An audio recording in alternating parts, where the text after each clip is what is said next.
Hi, I'm Mark. This is my video on the Moon's nodes. There are two nodes, South Node and the North Node. Why are they important? Because they aid us in our psychological and spiritual development. There is a South Node and there is a North Node. The South Node is our past. It's talents we've brought over from previous lives, or developed early on in this life. The South Node is also our habits, our daily routines that we live by. The South Node is very familiar. It's our security. The North Node is our way forward. It's uncharted territory. There may be talents there that are latent and haven't been developed. That's why it's so important to develop these talents. Okay, what exactly are the nodes? Well, they are imaginary points. As the moon goes around the earth, it crosses the ecliptic, which is the earth's pattern around the sun. Now at the 2 points, when it goes south and when it goes north, these are where the nodes are. As it goes north, it hits the north node, and as it comes south, it hits the south node. The nodes move backwards for more or less all of their time. We call this retrograde motion. They take approximately 18.5 years to do a full circle of the zodiac. And it's the sign the nodes are in that we get the expression from. So you're born with the nodes in two opposite signs. If your North Node is in Virgo, your South Node will be in Pisces. If you want to check this out, I'll put a link in below so that you can get a chart drawn up and you'll be able to see exactly where your nodes are.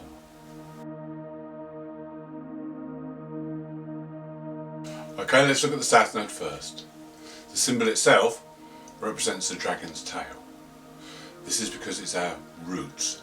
It's like the root chakra. It connects us to the earth. It firmly fixes us.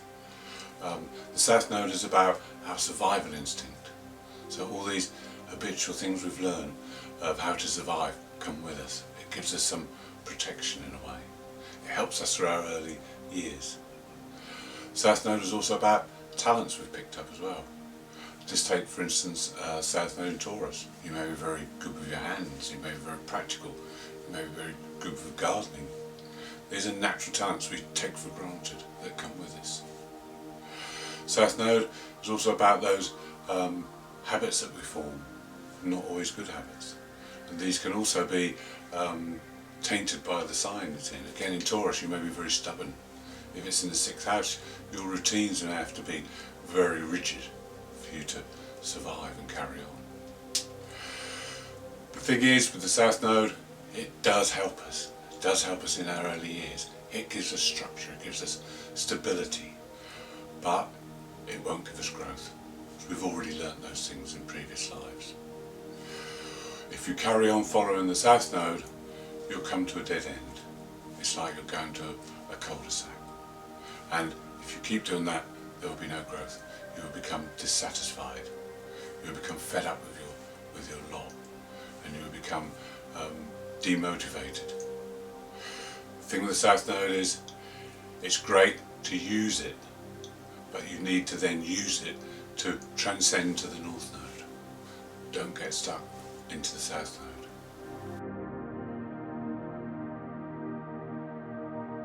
The North Node is represented by the symbol of the dragon's head. Now this is similar to the crown chakra. This is where our energy can be channeled to greater things. The North Node is unfamiliar territory.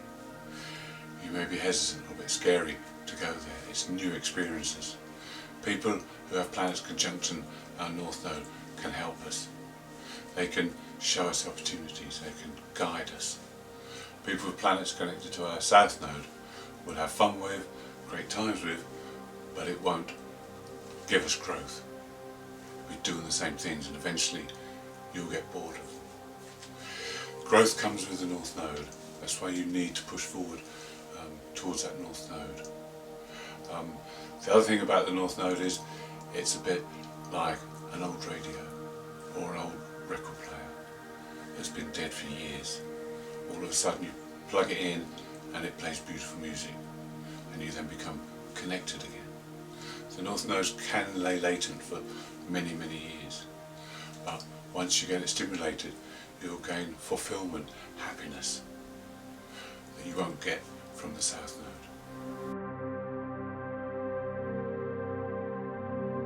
Let's talk a little about the nodal axis. So we have north node at one end, south node on the other end. The idea is to integrate the two and to achieve balance. If you work continually via the south node, you won't make the progress. You need to integrate the two, get good balance. Right, so how do we do this? Right, every day we have north node opportunities. We have choices to make. Now, it's all too easy just to carry on the way you have been going, doing the same things in the same manner. You have to look out for the north node opportunities. The north node is very similar to Jupiter. It wants to expand you, it wants you to grow, it wants to give you opportunities. The south node is more akin to Saturn, where he's happy to keep you contained. He's happy for you to be stable and stifled in a way. So we need to balance the two. You need to use the south node to benefit the north node. So you can either seesaw, which isn't the best way to do it, or you can balance the two. Use the south node and the north node simultaneously to achieve that balance. Okay, here's an example. Say for instance you have south node in Libra, north node in Aries. Right, the south node in Libra, you want to be agreeable, you want to please people, you want to keep the peace. But the trouble is, after a while, people start to put on you because they know you won't make a fuss, they know you'll be agreeable. So what do? We integrate the north node, which is Aries. Aries is more assertive, it's more me first. So rather than pleasing people all the time, you need to start putting yourself first, being more assertive with people, saying no to people. This way you start to achieve balance, problem solved. You will be much happier. Okay, you might upset a few people, but that's part of the course. It's more important that you achieve the balance and do some things you want to do. Push yourself forward. Don't be so agreeable the whole time. Let's just surmise for one moment that you're stuck in your Libran south node. You've become very unhappy with your lot. You're always pleasing people and doing what people want. Every so often the north node will speak to you.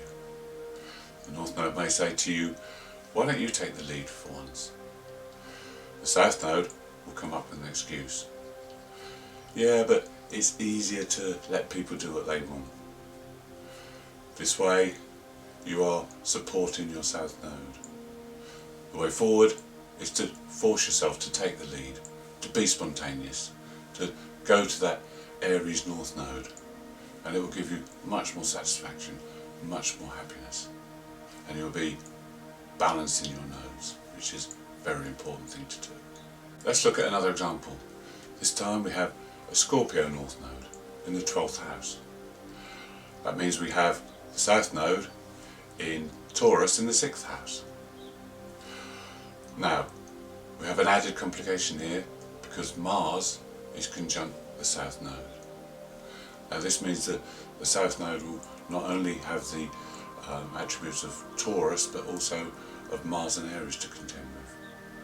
Now, often the negative traits are taken on by the south node, and these have to be overcome first before you can move forward.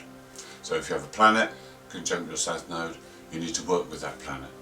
You need to work with that sign and that house before you can move to the north node. Okay, so Mars conjunct the south node. You're going to be angry. You're going to be unable to express your anger easily because it's in Taurus. Taurus is the bull. It will rumble underneath. You know, they say show a red rag to a bull. Bulls don't get angry for any simple reason, but you show them a red rag and they will go crazy. So these issues have to be dealt with first of all. These anger issues, these explosions of anger. Right, the 6th house is to do with routine and work, your daily routine, your daily work routine. So here again, you have to break down the rigidness of Taurus, the stubbornness of Taurus in this area. Right, we have another complication here. Both the nodes are aspected by Mercury. Now this causes a bit more irritation to the south node. It can make you very irritable with Mars there as well, very irritable. It can also get you a little bit obsessed about your routines. The only time you're happy is if your routine is set. You don't like upsets in routine. But Mercury's there to help balance, because a planet that's square to the nodes forms a T shape, and it can help you balance those nodes. So what's the way forward? Well, Scorpio in the 12th house, any kind of investigation work, any kind of research will be very useful. It would be good to study things like astrology, like palmistry, or philosophy, or psychology, any of these things. It's not that you need a hobby as such, because a hobby won't work with this layout. What you need is something that you can put your energy into, something that you feel is actually achieving something. So it's no good just to go out fishing or playing tennis. That's not going to satisfy the spiritual side of the 12th house. It's also, Scorpio is very good at detective work, uncovering things, finding things out. So if you can use Mercury to balance this out and put your concentration, your mind and your intellect to work, this will balance those nodes, and this will give you much more satisfaction, much more happiness than just being stuck in the south node. In my next example, you can see we have the south node is in Aquarius in the 3rd house. The north node is in Leo in the 9th house. So what do we have here? The south node has learned to develop its intellect. It's learned to communicate effectively, but also it can be quite aloof because it has to fend for itself. So these defences and these talents have been brought over. Now the complication here is that the south node is conjunct the moon, and the moon is our emotions. So you've got someone here who has developed their intellect, but has now got to integrate the emotions into the whole scenario. So this has to be dealt with first before you can go towards the north node. So this aloofness has got to be transcended so that you can relate better to other people. Now the Leo north node has added planets to it as well, because it has Mars and Pluto on one side and Uranus on the other side. Now the Mars-Pluto side is good for assertiveness. It's good for leadership and getting people to go with you, to be on your side, and to bring in communities. The other side, which is the Uranus, is about unusual things, about exciting activities. Leo has to do everything through their heart, and they have to have drama in their lives. They like to be dramatic. So the ideal scenario here, if the person was willing, would be like a travelling theatre, or something where they can use a dramatic side with a group of people, use their assertiveness, and use the 9th house of travel. Also it'd be good for studying as well, and learning through travel. Right, so here we have the two ends of the spectrum, but we have an added complication here, because Venus is in the middle, making a square to each node. With Venus in the middle, we have to use her to balance. Now what you've got to do is imagine if Venus was conjunct the south node. This would bring relationship difficulties, this would bring detachment, aloofness again. This would make it difficult in working situations to get along with people and to be agreeable. The balancing act is if you imagine Venus conjunct the north node. Here we have a very sociable person, very easygoing, and can get along with everybody. So here we see that Venus has to be used to balance, to transcend the aloofness and the detachment of the south node, and to bring people together with sociable activities in the north node.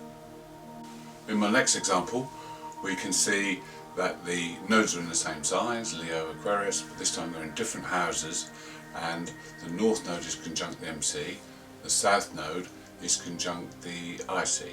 Now the IC and the south node, both about the past, about where we come from, our roots. So here we can see really deeply ingrained habits connected to the home area, because it's the fourth house. The added confusion here is that Neptune is conjunct the south node, so this adds a fog around things, a confusion. It will add difficulties in moving forward because of this uncertainty. There'll be fears and insecurities, so it makes it doubly difficult. So these have to be dealt with before the person can move towards the north node. Now the north node connected to the MC means the career is very important. This person needs a career to focus on. It needs to have involvement with people connected to the career. It needs to move away from the home and go forward into a completely new area, and build one-to-one relationships with people within the career environment. The other added complication we have here is that the nodes make squares to the ascendant and the descendant. So as you can see now, we have a cross, a grand cross that the nodes are connected with. Now the grand cross causes dynamic, powerful energy, but it's also, if you divide it up, it's 4 squares. So these squares are challenges that have to be integrated. Now we have the moon conjunct the ascendant, so this means that there is a lot of emotional desire here. Now the way forward is to project that emotional side into the north node, which is the career area, and build good lasting relationships.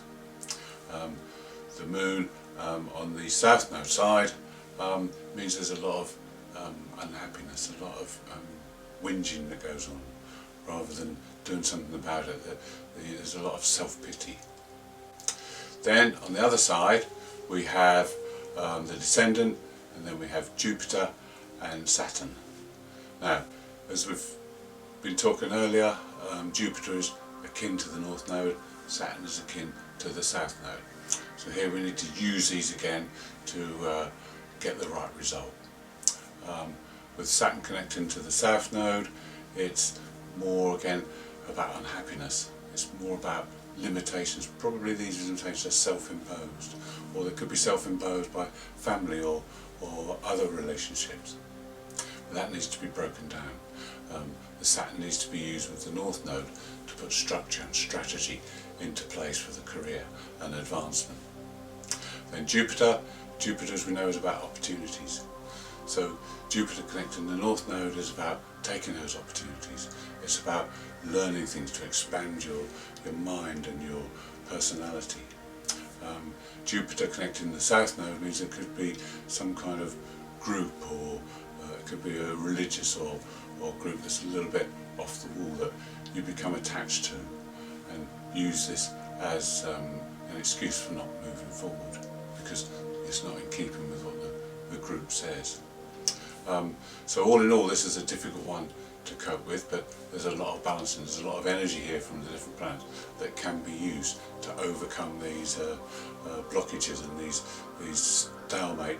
It could be like almost a paralysis here, but there also could be dynamic energy that can be put into force, and this has to be balanced out. You have to ease the paralysis to be able to move forward. My final word is on the transiting nodes. Every 18.5 years they return round the zodiac to the place they were when you were born.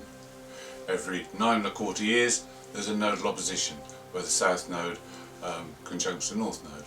And every 4.5 years there is a square. So again, these are all points when you can work with the nodes. Also when the nodes transit one of your natal planets, that's also an ideal time. Sometimes there's a bit of a storm kicked up before they actually transit that planet, and that's just to make you aware. It's just to let you know that things are going to happen, and always look out for events when the nodes touch a planet or an angle, because they can trigger events in your life. If you come to a fork in the road, like Alice in Wonderland, and she asked the Cheshire Cat, which direction do I go? He replied, where do you want to go? She said, I don't know. Well, it doesn't matter then. It's the same with the nodes. If you come to a fork in the road, it doesn't matter which road you take, as long as there's growth involved, as long as you're heading towards that north node. That's always the direction to go in. Thank you for watching. I hope you've enjoyed this. If you'd like to see more, please subscribe. If you've got any questions about your own nodes, please leave me a comment and I'll get back to you.